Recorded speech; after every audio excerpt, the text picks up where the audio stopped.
Hello बच्चों, स्वागत है आप सबका हमारे इस नए लेक्चर में सीक्वेंस एंड सीरीज के। और बच्चों, आपको याद ही होगा कि हम एक स्टैंडर्ड बुक को सॉल्व कर रहे हैं जिसका नाम आपको नीचे दिखाई देगा। और इस स्टैंडर्ड बुक से अभी तक हमने पूरा लोगैरिथम सॉल्व कर लिया है और पूरा क्वाड्रेटिक इक्वेशन सॉल्व कर दिया है। आज फर्स्ट लेक्चर होगा सीक्वेंस एंड सीरीज का, जिसमें हम एक्सरसाइज 1 को सॉल्व करेंगे। और इसमें बच्चों बहुत ही अमेजिंग क्वेश्चंस है इस बुक में, और अगर आप इन सवालों को प्रैक्टिस कर लेते हैं तो आपके सारे कंसेप्ट्स क्लियर हो जाएंगे। ज़रूर मैं मानता हूं कि आप में से कुछ बच्चे ऐसे भी होंगे जिनके थोड़े से थ्योरेटिकल पोर्शंस कमज़ोर होंगे, तो आपको बेटा घबराने की बिल्कुल भी ज़रूरत नहीं है। आप इस प्लेलिस्ट को रेफर करके देख सकते हैं। इस प्लेलिस्ट में मैंने वो तमाम कंसेप्ट्स कवर किए हैं जो आपके जेईई के लिए बहुत इंपॉर्टेंट होते हैं, तो आप इस प्लेलिस्ट को एक बार देखें। इसका लिंक भी आपको नीचे डिस्क्रिप्शन बॉक्स में दिख जाएगा। हमारे सारे के सारे सोशल मीडिया हैंडल्स भी आपके पास डिस्क्रिप्शन बॉक्स में मौजूद हैं। तो एक बार बच्चों आप इन सबको अच्छे से देख लें और उसके बाद इस लेक्चर पे वापस आ जाइए अपनी प्रिपरेशन स्टार्ट करने के लिए। सो बच्चों, जो पहला सवाल आज के लेक्चर का हमारे पास दिया हुआ है एक्सरसाइज 1 का, फर्स्ट क्वेश्चन अपने पास लिखा है कि if ax square plus bx plus c equal to 0, हमारे पास एक इक्वेशन है ax square plus bx plus c equal to 0 and x square plus 3x plus 5 x square plus 3x plus 5 equal to 0। ठीक है, ये दो हमारे पास equations दिए हुए हैं और ये दोनों इक्वेशंस के लिए बोला जा रहा है have a root in common. इसका भी एक रूट अल्फा है, इसका भी एक रूट अल्फा है। They have a root in common, ऐसा बोला जा रहा है। वेयर ABC बिलोंग्स टू 1 से 12, a, b, c जो है वो 1 से 12 के बीच में है और ABC are integers. ABC belongs to integers, ये जो तीनों है ये integers भी हैं। Then the sum of first 10 terms of a sequence whose first 3 terms as A, B and C is equal to, मतलब आपको बोला जा रहा है कि आपको sum of first 10 terms बताना है जिसके कि पहले 3 terms हैं A, B और C। इस तरीके से 10 terms तक का आपको sum बताना है। ये अपने पास सवाल है, ठीक है।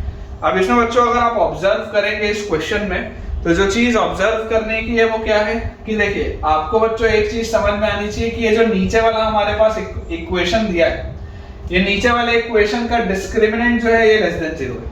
आप ध्यान से देख लीजिए, b स्क्वायर माइनस 4ac जब आप करेंगे तो इसका आपके पास डिस्क्रिमिनेंट लेस देन 0 आएगा, क्योंकि इसमें जो कोफिशिएंट्स हैं वो रियल हैं। तो ये चीज मैंने आपको क्वाड्रेटिक इक्वेशन में बताई है कि अगर d लेस देन 0 है और अगर इसके कोफिशिएंट्स हमारे पास रियल है, इसका मतलब इसके जो रूट्स होंगे वो कॉम्प्लेक्स कॉन्जुगेट होंगे, और कॉम्प्लेक्स कॉन्जुगेट जो होते हैं वो हमेशा पेयर में अकर करते हैं। इसका मतलब ऊपर वाले भी इक्वेशन के जो दोनों रूट्स होंगे वो कॉम्प्लेक्स कॉन्जुगेट ही होंगे, क्योंकि ABC इंटीजर है, मतलब रियल नंबर दिया हुआ है।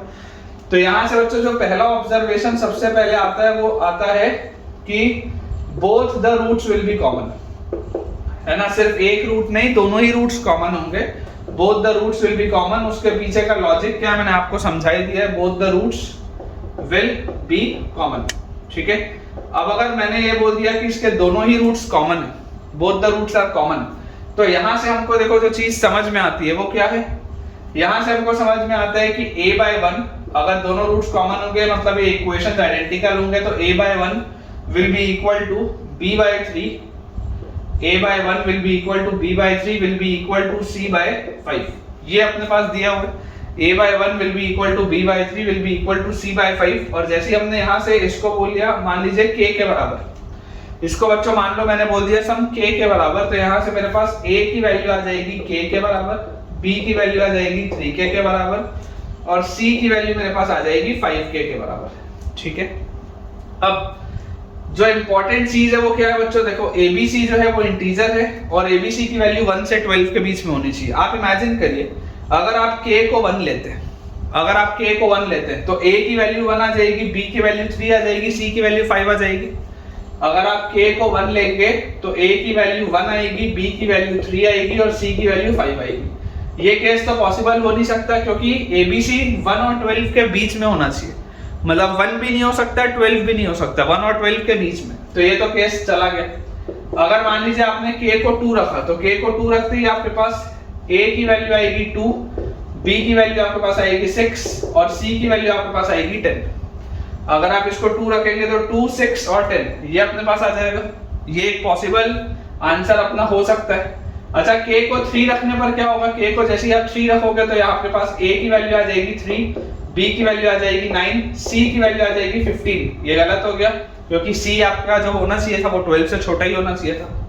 तो हमें देखो क्लियरली ये बात समझ में आती है कि a की वैल्यू 2 है, b की वैल्यू 6 है और c की वैल्यू 10 है। तो जो पहले 3 टर्म्स हुए, पहले 3 टर्म्स आपके पास क्या हो गया 2, उसके बाद आपके पास आ जाएगा 6, उसके बाद आपके पास आ जाएगा 10। तो क्लियरली आपको दिखाई दे रहा है कि ये जो सीक्वेंस बन रहा है, ये सीक्वेंस क्या है, ये सीक्वेंस है एक अरिथमेटिक प्रोग्रेशन। ये सीक्वेंस है एक अरिथमेटिक प्रोग्रेशन, और अरिथमेटिक प्रोग्रेशन में अगर आपको शुरू के 10 टर्म्स का सम बताना है तो S10 क्या होगा, 10/2 into 2a, 2a मतलब आ जाएगा 2 into 2, 2a plus n-1 मतलब 10-1 into common difference. Common difference इसका कितना है बच्चों, 4। यही फॉर्मूला होता है, मुझे पूरी उम्मीद है आप सबको पता होगा अरिथमेटिक प्रोग्रेशन का जो फॉर्मूला होता है, सम अप टू 10 टर्म्स का तो 5 और ये 2 into 2 4 और प्लस 9 into 4 is 36। तो 36 और 4 हो जाएगा बच्चों अपने पास यहाँ से 40 और 40 into 5 हो जाएगा 200। तो इसका आंसर अपने पास 200 आता हुआ दिखाई देता है। एक बार चेक कर लेते हैं जल्दी से। तो बिल्कुल सही है बच्चों, क्वेश्चन नंबर 1 है, सी ऑप्शन में 200 दिया हुआ है and this is the right answer. So बच्चों फर्स्ट क्वेश्चन के बाद हमारे पास सेकंड क्वेश्चन में लिखा हुआ है कि द सम ऑफ या the sum to infinity of the series. आपके पास एक सीरीज लिखी है 3/1 का cube plus 5/1 cube plus 2 cube plus 7/1 cube plus 2 cube plus 3 cube and so on. आपको इस सीरीज को इनफाइनाइट तक का जो सम होगा वो आपको कैलकुलेट करना है, ठीक है ना। इस सीरीज के इनफाइनाइट तक का सम आपको निकालना है। अब जो ऑब्जर्व करने वाली बात है, ऑब्जर्व हमें इसमें देखिए क्या करना है कि सबसे पहले तो अगर ये सीरीज S है, अगर बच्चों ये सीरीज S है, इसका अगर सम S है तो आप इस सीरीज का एक जनरल टर्म लिखिए कि कोई भी जनरल टर्म आपको किस तरीके से दिखेगा। न्यूमरेटर अगर आप देखेंगे तो न्यूमरेटर एक अरिथमेटिक प्रोग्रेशन चल रहा है, 3 फिर 5 फिर 7। इसका मतलब इसका कोई भी nth टर्म जो होगा उसमें ऊपर तो 2n+1 लिखा होगा, जनरल टर्म एक अरिथमेटिक प्रोग्रेशन का।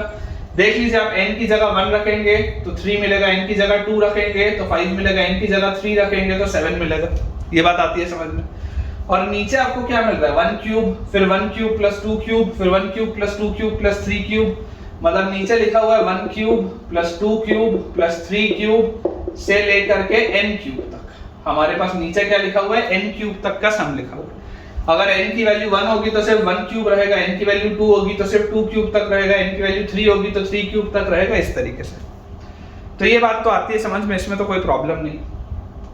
अब अगर मेरे पास ये nth टर्म आ चुका है तो मुझे अब ये कंप्यूट करना है कि इस nth टर्म से मैं इनफाइनाइट तक के सम को कैसे निकालूं, ठीक है।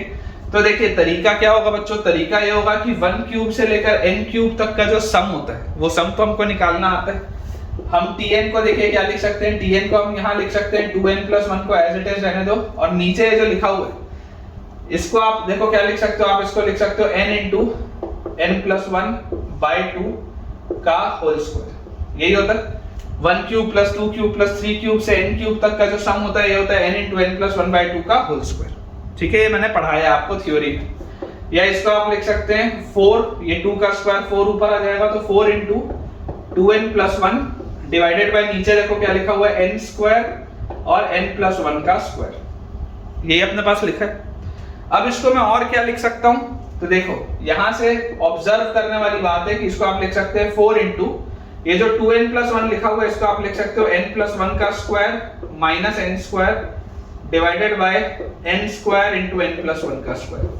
मतलब ये जो नीचे वाले दोनों टर्म्स है ना n² और n+1 का स्क्वायर, इनका डिफरेंस ऊपर लिखा हुआ है। देखो n+1 का स्क्वायर क्या होगा, n² plus 2n+1 minus n², तो n² से n² कट गया, 2n+1 बचेगा जो लिखा है, ठीक है। तो ये चीज अपने पास आ गई। और इसको ही मैं और क्या लिख सकता हूँ, तो इसको मैं ब्रेक करके लिख सकता हूँ कि 4 मल्टीप्लाइड बाय n+1 का स्क्वायर डिवाइडेड बाय ये करूंगा तो मेरे पास आएगा 1/n² माइनस n² बाय ये चीज करूंगा तो आएगा 1/n+1 का स्क्वायर। ये अपने पास आ गई चीज। अब यहां से देखिए जैसे आप n की वैल्यू रखना स्टार्ट करेंगे, मैंने देखिए डिफरेंस के फॉर्म में बना दिया। n की जगह 1 रखते ही t1 मेरे पास क्या आएगा 4 into 1 minus 1 by 2 square. n की जगह 2 रखते ही 4 into 1 upon 2 square minus 1 by 3 square. n की जगह 3 रखते ही अपने पास आएगा 4 into 1 by 3 square minus 1 by 4 square. इस तरीके से अपने पास आएगा और ये इस तरीके से आपके पास सीरीज आगे तक जाएगी। और लास्ट वाला टर्म आपके पास देखिए क्या लिखा हुआ है, tn आपके पास लिखा हुआ है 4 into 1 by n square minus 1 by n plus 1 का स्क्वायर, ये अपने पास लिखा है। अब आपको बच्चों जो चीज पता होनी चाहिए वो क्या होनी चाहिए कि Sn sum up to n terms क्या होता है। Sum up to n terms होता है t1 plus t2 plus t3 and so on up to tn। आप n के n टर्म्स को ऐड कर देंगे तो आपको Sn मिलेगा, ये बात हमको पता ही है, या इसी को हम बोलते हैं Sn is equal to sigma tn। ये सारा मैंने थ्योरी में कराया हुआ है, इसलिए मैं डायरेक्टली यहाँ पे रिजल्ट्स लिख रहा हूँ। अगर आपका थ्योरी कमजोर है तो पहले आप प्लेलिस्ट को देखें, डिस्क्रिप्शन में बच्चों मैंने उसका लिंक आपको दिया हुआ है। जैसे ही आप इनको ऐड करना स्टार्ट करेंगे आप देखेंगे कि देखिए ये टर्म्स इस पैटर्न में कटते स्टार्ट होंगे। इस पैटर्न में अगर ये टर्म्स कटना स्टार्ट होंगे तो ये 1 बाय n स्क्वायर तो कटेगा, बचेगा क्या मेरे पास बच्चों बच जाएगा, देखो Sn जो आएगा सबका जब मैं सम करूंगा सबको ऐड करूंगा तो Sn आएगा 4 इंटू यहाँ पर 1 बचेगा और माइनस यहाँ पर आपके पास बचेगा 1 अपॉन n प्लस 1 का स्क्वायर, ये अपने पास चीज आएगी। अब यहाँ से देखो बच्चों मुझे जो चीज समझ में आती है कि जैसे ही आप n को इनफाइनाइट की तरफ लेके जाओगे, जैसे ही आप बोलोगे कि आपको इनफाइनाइट टर्म्स तक का सम निकालना है, आप यहाँ पर n की वैल्यू कुछ भी रखोगे तो आंसर आ जाएगा उसके लिए। लेकिन अगर आपको इनफाइनाइट तक का सम निकालना है तो तरीका क्या है, जैसे आप n को इन्फिनिटी रखेंगे ये पूरा 0 की तरफ जाएगा और इसका आंसर आएगा 4 इंटू 1 मतलब 4। तो ये जो सीरीज आपके पास लिखी है इसका इनफाइनाइट टर्म्स तक का जो सम होगा वो 4 आना चाहिए। एक बार जल्दी से बच्चों अपन देख लेते हैं, तो इसका आंसर अपने पास बिल्कुल सही दिया है, 4 दिया हुआ है, B option is the right answer. Next बच्चों अपने पास एक बहुत ही बढ़िया सा सवाल दिया हुआ है क्वेश्चन नंबर 3 में। इसमें हमारे पास लिखा हुआ है कि 11 raise to the power n plus 2 into 11 raise to the power n minus 1 into 10 plus 3 into 11 raise to the power n minus 2 into 10 का square plus 4 into 11 raise to the power n minus 3 into 10 का cube and so on till infinity. इस पूरे की जो value है ये है k into 11 raise to the power n। तो आपसे बच्चों इसमें पूछा जा रहा है कि बताइए k का क्या वैल्यू होगा। अब इस सवाल को जब आप इस तरीके से देखेंगे तो थोड़ा सा समझना मुश्किल होता है, लेकिन बच्चों मैं आपको बोलता हूं कि देखिए ये आपके पास जो सीरीज लिखी है, ये जो 11 की पावर n RHS में, आप इसको LHS में डिनोमिनेटर में ले आओ। जैसे ही आप इसको डिनोमिनेटर में लेके आओगे तो देखिए k का वैल्यू आपके पास किसके बराबर आएगा, ये जो k है ये k का वैल्यू किसके बराबर आएगा, 11 की पावर n से आप जैसे इस पूरे को डिवाइड करेंगे तो सबसे पहले बचेगा 1, फिर आपके पास यहाँ से जैसे आप 11 की पावर n से डिवाइड करेंगे तो नीचे एक 11 बचेगा, तो आपके पास आएगा 2 इंटू अपने पास आ जाएगा 10 बाई 11, ये अपने पास आएगा। फिर जैसे आप 11 की पावर n से इसको डिवाइड करेंगे तो नीचे 11 स्क्वायर बचेगा, तो 3 इंटू 10 बाई 11 का स्क्वायर। फिर जैसे आप इसको 11 की पावर n से डिवाइड करेंगे तो आपके पास नीचे 11 क्यूब बचेगा, तो प्लस 4 इंटू 10 बाई 11 का cube and so on till infinity. ये आपके पास लिखा है। ओरिजिनल सीरीज को देख के और इस सीरीज को देख के बहुत अंतर है। यहां पर आपको क्लियरली समझ में आता है कि एक AGP है, this is an arithmetic geometric progression. इसमें ये वाले जो टर्म्स हैं ये AP में है, ये वाले जो टर्म्स हैं ये GP में। AGP है, समझ में आता है। अब AGP को सॉल्व करने का तरीका क्या होता है, तो बहुत सिंपल सा बच्चों तरीका है AGP को सॉल्व करने का कि जो कॉमन रेशियो यहाँ पर आपको दिखता है, कॉमन रेशियो क्या है 10 बाई 11 है, क्योंकि 10 बाई 11 मल्टीप्लाई होता जा रहा है सब में। आप उस कॉमन रेशियो से मल्टीप्लाई करिए। तो अगर मैं यहाँ मल्टीप्लाई करूं तो मैं लिखूंगा 10 by 11 times k will be equal to, जैसे मैं इससे मल्टीप्लाई करूंगा और फिर एक एक टर्म्स शिफ्ट करके लिखना है, एक एक टर्म शिफ्ट करके। ये सारा टेक्निक मैंने थ्योरी में पढ़ाया है। तो 1 को जैसे आप 10 बाई 11 से मल्टीप्लाई करोगे तो आपके पास आएगा 1 इंटू 10 बाई 11। फिर 2 को आप 10 बाई 11 से मल्टीप्लाई करोगे तो आपके पास आएगा 2 इंटू 10 बाई 11 का स्क्वायर। फिर 3 को आप 10/11 से मल्टीप्लाई करोगे तो 3 इंटू 10/11 का क्यूब एंड सो ऑन। ये सीरीज अपने पास चलेगी अगेन इंफिनिटी तक। अब मैं बोलता हूं कि आप ऊपर वाले इक्वेशन में से नीचे वाले इक्वेशन को सब्ट्रैक्ट करो। जैसे आप सब्ट्रैक्ट करोगे तो आपके पास आएगा k minus 10k/11 will be equal to 1 में से कुछ नहीं गया तो 1, फिर 2 इंटू 10/11 में से 1 इंटू 10/11 चला गया तो 10/11 बच गया, फिर 3 इंटू 10/11 स्क्वायर में से 2 इंटू 10/11 स्क्वायर कट गया तो अगेन 10/11 स्क्वायर बच गया, फिर 4 इंटू 10/11 क्यूब में से 3 इंटू 10/11 क्यूब चला गया तो अगेन 10/11 क्यूब एक बच गया, और ये आपके पास सीरीज अभी भी है इनफाइनाइट तक। अब आप इस बात को समझिए कि जो पहले एजीपी था अब वो एक सिंपल से ज्योमेट्रिक प्रोग्रेशन में कन्वर्ट हो चुका है, और इस ज्योमेट्रिक प्रोग्रेशन का कॉमन रेशियो है 10/11 और वो कॉमन रेशियो 1 से छोटा है। मतलब ये इनफाइनाइट जीपी है, और इनफाइनाइट जीपी को तो सॉल्व करना मुझे आता है। Sum of infinite GP is a by 1 minus r, जहां पर a जो होता है वो फर्स्ट टर्म होता है, r जो होता है वो कॉमन रेशियो होता है। तो यहां से देखिए आपके पास आ जाएगा k/11 इज इक्वल टू, ये इनफाइनाइट जीपी है, फर्स्ट टर्म इज 1 तो a by 1 minus common ratio इसका है 10/11 क्योंकि 10/11 मल्टीप्लाई हो रहा है, तो यहां से अपने पास आ जाएगा k/11, इसकी वैल्यू किसके बराबर आएगी 11 माइनस 10 1/11, तो ये आ जाएगा 11 के बराबर। तो यहां से आपके पास आ जाएगा k का वैल्यू 121। देख लीजिए ध्यान से 11 माइनस 10 तो यहाँ पे आ जाएगा 1 और बाय 11 तो 11 ऊपर तो 11 का स्क्वायर 121 हमारा आंसर होना चाहिए। एक बार जल्दी से बच्चों इसको चेक करते हैं, एंड अगेन बिल्कुल सही है डी ऑप्शन, जो चौथा ऑप्शन आपके पास दिया हुआ है that is 121 which is the right answer. अगला बच्चों अपने पास सवाल दिया हुआ है क्वेश्चन नंबर 4 में कि let a1 a2 a3 form an increasing GP. a1 a2 a3 ये जो है ये एक इंक्रीजिंग जीपी,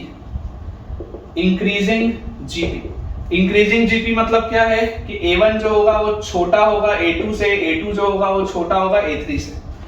ये इंक्रीजिंग जीपी का मतलब होता है, या आप इसमें बोल सकते हैं कि कॉमन रेशियो जो होगा वो 1 से बड़ा होगा, ये मतलब होता है इंक्रीजिंग जीपी का। ठीक है, उसके बाद बोला जाता है कि if 9a3, 5a5, a7 are in arithmetic progression, अगर ये तीन टर्म्स अरिथमेटिक प्रोग्रेशन में है तो common ratio of the GP क्या होगा। आपको बच्चों कॉमन रेशियो की वैल्यू बतानी है, आपको आर की वैल्यू बतानी है कि कॉमन रेशियो क्या होना चाहिए। अब देखिए बच्चों आप इस बात को समझिए कि यहां से आप क्या लिख सकते हैं, a1 को आप लिख सकते हैं a, a2 को आप लिख सकते हैं a इंटू आर, a3 को आप लिख सकते हैं a into r square and so on. ये पैटर्न होता है जीपी को लिखने का।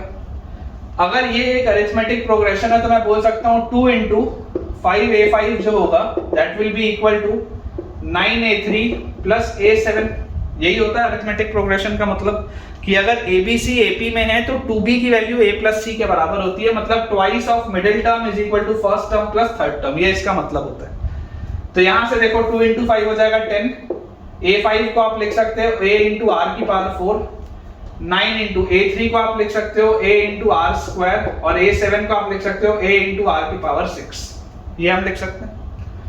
यहां से देखो क्लियरली a तो कैंसिल आउट हो जाएगा सब में से, और मुझे एक चीज और दिखाई देती है कि r जो होगा वो 1 से बड़ा होगा, मतलब r की वैल्यू 0 तो हो नहीं सकती। तो देखो यहां से आप पूरे में से r स्क्वायर भी कट कर सकते हो क्योंकि r स्क्वायर का फैक्टर पूरे में कॉमन है। तो यहां से आपके पास आ जाएगा 10 into r square will be equal to 9 plus r raise to the power 4, ये अपने पास आ जाएगा। या इसको आप क्या लिख सकते हो, ऐसे आप इसको लिख सकते हो कि r raise to the power 4 minus 10r square plus 9 is equal to 0।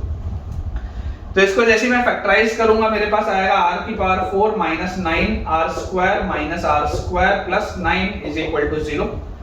तो जैसे ही हम इसको सॉल्व करेंगे तो यहां से आ जाएगा r square minus 9 into r square minus 1 is equal to 0। ठीक है ना, इसको आप मल्टीप्लाई करोगे तो दोबारा आपको ये चीज आ जाएगी। तो यहां से बच्चों आपके पास आ जाता है r स्क्वायर की वैल्यू 9 के बराबर या r स्क्वायर की वैल्यू 1 के बराबर। अब क्लियरली आपको पता है कि r स्क्वायर की वैल्यू 1 के बराबर तो हो नहीं सकती, क्योंकि यहां से आपके पास r की वैल्यू या तो 1 आएगी या तो -1 आएगी, लेकिन आपको तो r की वैल्यू 1 से बड़ी चाहिए क्योंकि इंक्रीजिंग जीपी है। यहां से आपके पास r की वैल्यू 3 आएगी या r की वैल्यू -3 आएगी, तो r की वैल्यू -3 भी आपके पास रिजेक्ट हो जाएगा, क्योंकि r तो 1 से बड़ा चाहिए, इंक्रीजिंग जीपी है, मतलब r की वैल्यू 3 होगी and this is the answer.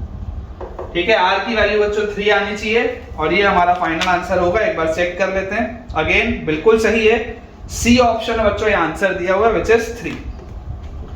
तो ठीक है बच्चों, विद दिस हम अपने आज के लेक्चर के एंड पे पहुंच चुके हैं। इंट्रोडक्टरी लेक्चर था, मुझे उम्मीद है कि आपको समझ में आया होगा।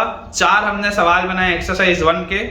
कोई भी अगर आपको डाउट हो तो आप कमेंट्स में पूछ सकते हैं। थ्योरी के लिए मैं फिर आपसे रिक्वेस्ट करूंगा कि आप एक बार उस प्लेलिस्ट को रेफर करें, अपना थ्योरेटिकल पोर्शन पहले आप स्ट्रॉन्ग करें और उसके बाद इस वीडियो को आप एंजॉय करें।